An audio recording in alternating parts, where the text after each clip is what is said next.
আসসালামু আলাইকুম, আমি নুসরাত নীলা, পিডি ব্লগার নুসরাত নীলা চ্যানেলে আপনাদেরকে আরও একবার স্বাগত জানাই। কাছে এবং দূরে যে যেখান থেকে আমার ভিডিওটি দেখছেন, আপনাদের সকলের সুস্বাস্থ্য এবং দীর্ঘায়ু কামনায় শুরু করছি আমার আজকের ব্লগ। ছেলেকে নিয়ে প্রায় ছাদে আসা হয়, তবে সব সময় কিন্তু ভিডিও ক্লিপ নেওয়া হয় না। আর ফুল দেখলে আমার ছেলে এত খুশি হয়, মেয়েদের মতো। মেয়েরা যেমন ফুল দেখলে খুশি হয়, ও কিন্তু অনেক বেশি খুশি হয়। আজকে কিন্তু মা ছেলে একা আসেনি, আজকে ছেলের বাবাও এসেছে।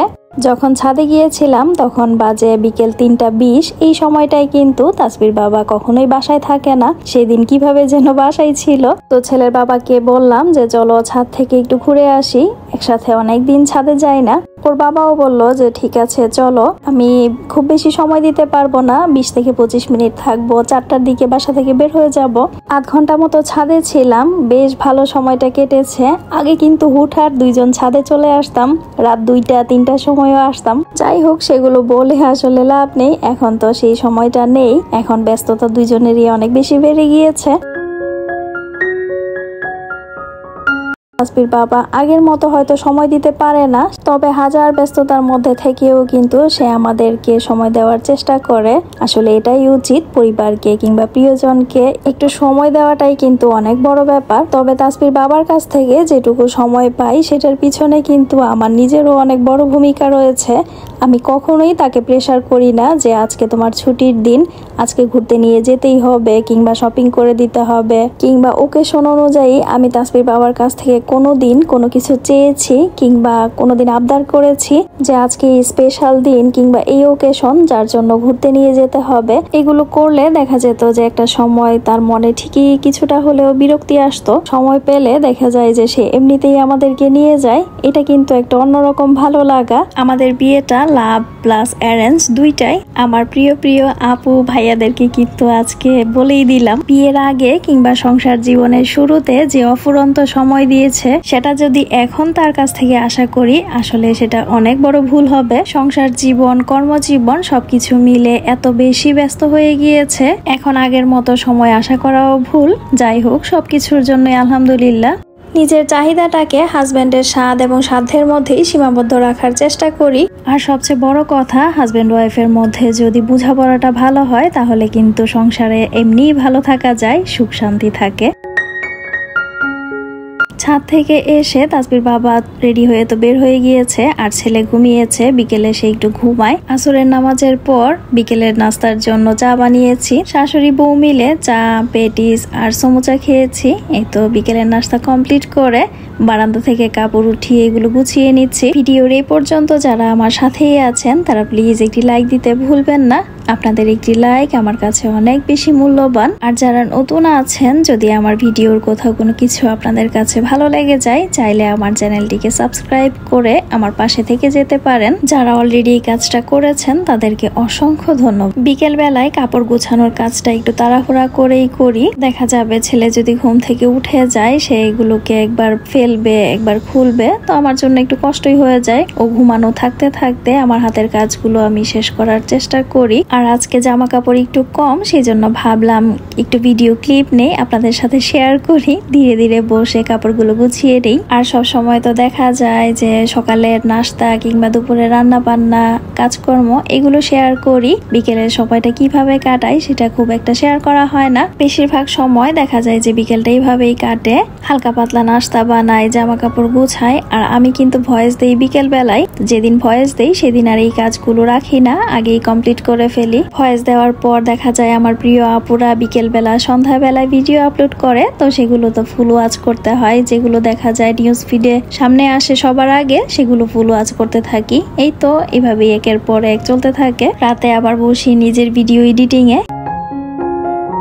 এটা পরদিনের ক্লিপ, একদম দুপুরে রান্নাবান্না থেকেই আজকে মোবাইল অন করেছিলাম। আজকে অনেক জরুরি একটা কাজে তাসবির বাবা একদম ভোরের ট্রেনে গ্রামের বাড়িতে গিয়েছে। ভোরবেলায় উঠে আবার ঘুমিয়েছিলাম, তো উঠতেও একটু দেরি হয়ে গিয়েছে। উঠেই সকালে হালকা পাতলা নাস্তা করে তারপর একেবারে দুপুরে রান্না বসিয়ে দিয়েছি। গরুর মাংস লাউ দিয়ে রান্না করেছি আর মিষ্টি কুমড়া ভাজি। তো সবকিছু শেষ করে তারপর টেবিলে দিয়ে দিচ্ছি। আম্মা নামাজ পড়ছে, তো নামাজ পড়া শেষ হলে আম্মা খাবার খাবে, সেজন্য ভাবলাম আমি নামাজে দাঁড়ানোর আগে খাবারটা টেবিলে দিয়ে যাই। আমার ভালো লাগলে হয়তো বসবে, যদিও আমাকে ছাড়া বসতে চায় না, বারবার ডাকবে। তারপরও ভাবলাম যে সবকিছু রেডি করে নামাজ পড়ে এসে তারপর খাবার খাবো। এই তো আলহামদুলিল্লাহ, এই ছিল আমার আজকের রিজিক। লাউ দিয়ে গরুর মাংসের ঝোল আর মিষ্টি কুমড়া ভাজি। লাউ দিয়ে গরুর মাংস কিংবা মুরগির মাংসের ঝোল বাসার সবাই বেশ পছন্দ করে, সেজন্য প্রায়ই কিন্তু আমি রান্না করি। আর বিকেল বেলা আকাশটা কি সুন্দর লাগছিল, জানলার পাশে বসে দেখছিলাম। সরি, এটা বিকেল না, এটা প্রায় সন্ধ্যার দিকে, মাগরিবের নামাজের কিছুটা আগে। একটু পরপর দুই একটা পাখি দেখা যাচ্ছিল, কি সুন্দর করে উড়ে উড়ে নিরে ফিরছিল। আজকে বিকেলে কিন্তু বাইরের নাস্তা খাওয়া হয়নি, আজকে বাসায় একটা পুডিং বানিয়েছিলাম। তো মাগরিবের নামাজ পড়ে সেই পুডিংটা আমি মোল্ড আউট করছি, ডাব আর দুধের পুডিং। এর আগেও এই রেসিপিটা আপনাদের সাথে শেয়ার করেছি, সেজন্য আজকে আর পুরো রেসিপিটা দেখালাম না। আর এই যে পুডিংটা যখন মোল্ড আউট করেছি, ছেলে কিন্তু দূর থেকে দাঁড়িয়ে দেখছে, তো সে হাততালি দিচ্ছে, বারবার বলছিল মায়ের হ্যাপি বার্থডে হ্যাপি বার্থডে। আর পুডিংটা দেখেও ও বেশ খুশি হয়েছে, যতটুকু বুঝলাম। পুডিং ও একটু একটু মুখে দেয়, হয়তো ওর কাছে ভালো লাগে। ওকে ডাকছিলাম কাটার সময় যে বাবা তুমি কাছে আসো, মা আর তুমি মিলে হ্যাপি বার্থডে করি, কাটি এটা, কিন্তু কাছে আসলো না। যাই হোক, পুডিংটা কেটে আমার জায়ের বাসায় দেওয়ার জন্য আমি ছোট একটা প্লেটে তুলে নিয়েছি, আর বড় প্লেটেরটা বাসায় খাওয়ার জন্য রেখেছি। এখন কিন্তু আবারও বেশ গরম পড়েছে, আর এই গরমে ঠান্ডা ঠান্ডা পুডিং খেতে কিন্তু বেশ ভালোই লাগে। তাসবির বাবা ভোরে গিয়েছিল, তো রাতেই কিন্তু ব্যাক করেছে। আসতে আসতে বেশ রাত হয়ে গিয়েছিল, প্রায় 1টার মতো বাজে।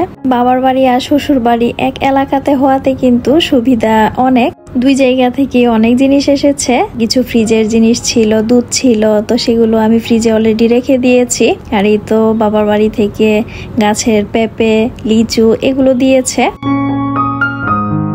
আর শ্বশুর বাড়ি থেকে অনেকগুলো কাঁঠাল দিয়েছে, তো সেগুলো বস্তাতে করে নিয়ে আসা হয়েছে। যেহেতু অনেক রাত হয়ে গিয়েছে, কাঁঠালের বস্তাটা কেটে তারপর একটু ছড়িয়ে রেখেছি। একটা একটা করে খুলে আসলে সেভাবে রাখতেও ইচ্ছে করছিল না, ভাবলাম যে পরদিন সকালে গোছগাছ করব। লিচু, পেঁপে এগুলো তো বের না করলে নষ্ট হয়ে যাবে, তো এগুলো ডালাতে ছড়িয়ে তারপর রেখে দিয়েছিলাম টেবিলেই। এই তো আজকের মতো এ পর্যন্তই। সবার সুস্বাস্থ্য এবং দীর্ঘায়ু কামনায় আল্লাহ হাফেজ, আসসালামু আলাইকুম। আর হ্যাঁ, আমার ব্লগটি যদি ভালো লেগে থাকে তাহলে একটা লাইক দিতে কিন্তু কেউ ভুলবেন না।